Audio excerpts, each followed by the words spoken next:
All right, now we're done looking at the world, and we're going to now go back to home. So let's go back to Toronto.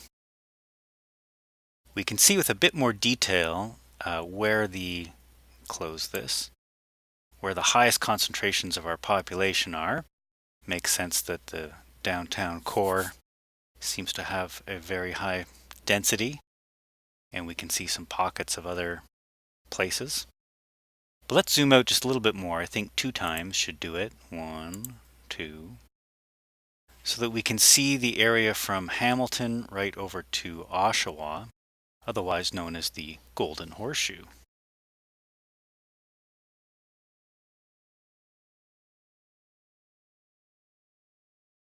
And at this level, we can see a number of different settlements of various sizes that are scattered around southern Ontario here. And just looking at what we can see in this view here, there are a couple of questions about what you think is necessary for a settlement to take hold. So why are these places out here? They're not very big, but it's a concentration of people, as opposed to the broader farm areas here where there are people, obviously, because we have some, 6 to 25 people. Not exactly sure what the area is for that, if it's a square mile or whatever the unit is. So take a moment with your partner to discuss your ideas why some of these other settlements may have started there, and what, in general, why are people settled in the places that we can see right here.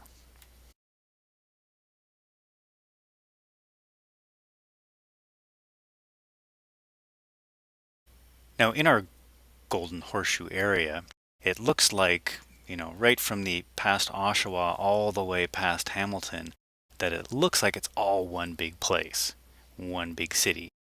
And for many purposes, that's exactly what it is. And there's a special name that's given to these urban areas that all kind of join up as they expand and get bigger, and that's a conurbation. And so this is the Hamilton, Toronto, Oshawa conurbation, aka the Golden Horseshoe, which has had that name for a long time. Conurbation is a kind of newer term that was started in the 60s. But you can imagine as time goes on that all these places keep getting bigger and bigger, and eventually our cities are so huge that there's nothing but buildings, and ultimately our entire planet becomes a giant city. Well, that was fun. Let's get back to reality. Now let's sort of mark this, Hamilton, Toronto, Oshawa conurbation right on our map. We're going to need to add some map notes again. This time we'll call the name of this conurbation, and we'll create that. And we're not going to mark this with a push pin this time, but we'll use the freehand area tool here. And we need to hold the left mouse button down as we drag and kind of trace the area that we want to show. And we'll just pick kind of the most connected bits here. And somewhere like that. And then we can end it. So for the description, let's type in Hamilton, Toronto, Oshawa conurbation.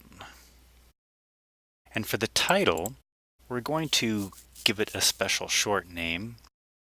Of course, we can determine that from the first 3 letters of the 2 or 3 urban areas that make up the conurbation. So in this case, we could call this one Hamtarash. Very lovely name.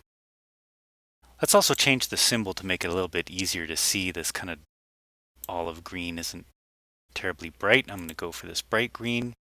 You and your partner can explore some other choices, but we want to make sure that it kind of stands out a lot more than it did before. And then we'll close that.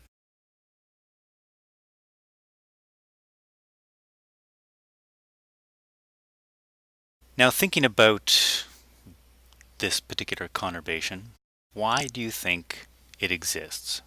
Why did so many people come to this particular area to live? So look to your worksheet for the second part of movie number 8. Why do so many people live in this area?